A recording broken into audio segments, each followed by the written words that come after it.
Adu katno ngin siaset fatok haune virus. Aba kalat berlaj nu kadon. Ini ban simbet yaka. Aya ketika COVID kerkendai. Kena ikun bati kena persya ya kena kekelam. Hakajing yelang bakerpang ban bisar benia ya kajinglong jingman halor kekelam COVID kerkendai. Nakaliang ke sorkar jela Kalasim ya kerai ban plino iki jaka puli bat iki jaka jungok kai perthai haka jela nadu kasi tarik unailur arajar arpuwei. Habai keren berkilat pathai kubor nakaliang menteri rangba ka jela konrar konggal sangma ulai thu bahadir ka jingyo ya ka kaipod nakatanat ka kwai ka khia bat nakatanat puli puthi jongka sorkar jela lasim ya kerai ban plino ya ki jaka puli nadu kasi tarik unailur.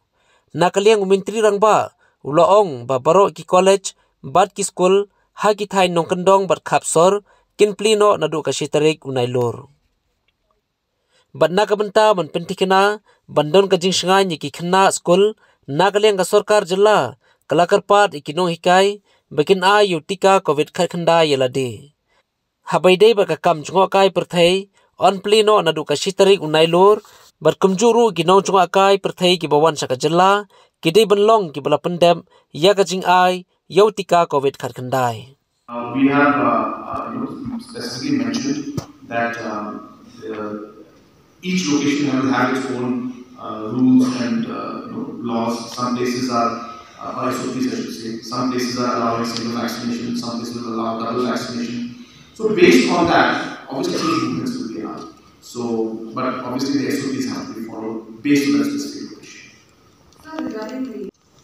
They will be allowed to visit any location in Meghalaya or tourism-related purposes if you are fully vaccinated or even single vaccinated. So within the state of Meghalaya, within the local tourists, vaccinated tourists will be allowed to visit, or locals will be allowed to visit different tourism locations. Local tourists who are not vaccinated will have to produce negative RT-PCR True Night or Signet report before checking into any hotel or to visit any tourist spot.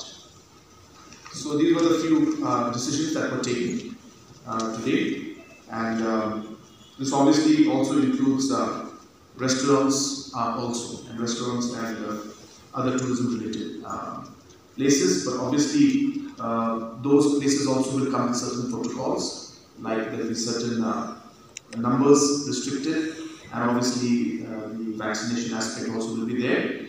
Those details will be given by the respective DCs in the respective locations. So this is only in the rural areas, which would mean that students will only go for visits.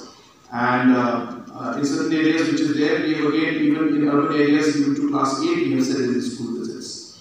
So therefore, we have tried to do it in a phase-wise manner, and we're starting with one phase in which we will see how the situation unfolds. But more importantly, as I mentioned earlier, nobody is going to force anybody to open a school. So if the parents also, if they feel that the student should not go, and the children should not go to school, nobody will be forced to go. So it's not necessary that attendance is mandatory. But there are a large section of people who want to, who would want the classes to be there, and therefore we feel that it is appropriate, keeping the situation that numbers are not fully down, but they are better than what they were a few weeks back. We feel that students have suffered a lot. So therefore we are starting it in a phase-wise manner. Again, as I said, attendance is not mandatory, and opening the school also is not mandatory. But those who would want to open the schools, those who would want to go to the classes, this basically will allow them to go. And yes, some aspect of risk is there when it comes to the shops and all these aspects, and that's the reason why we have been encouraging people to display the vaccination if they have done or not, and asking people to vaccinate.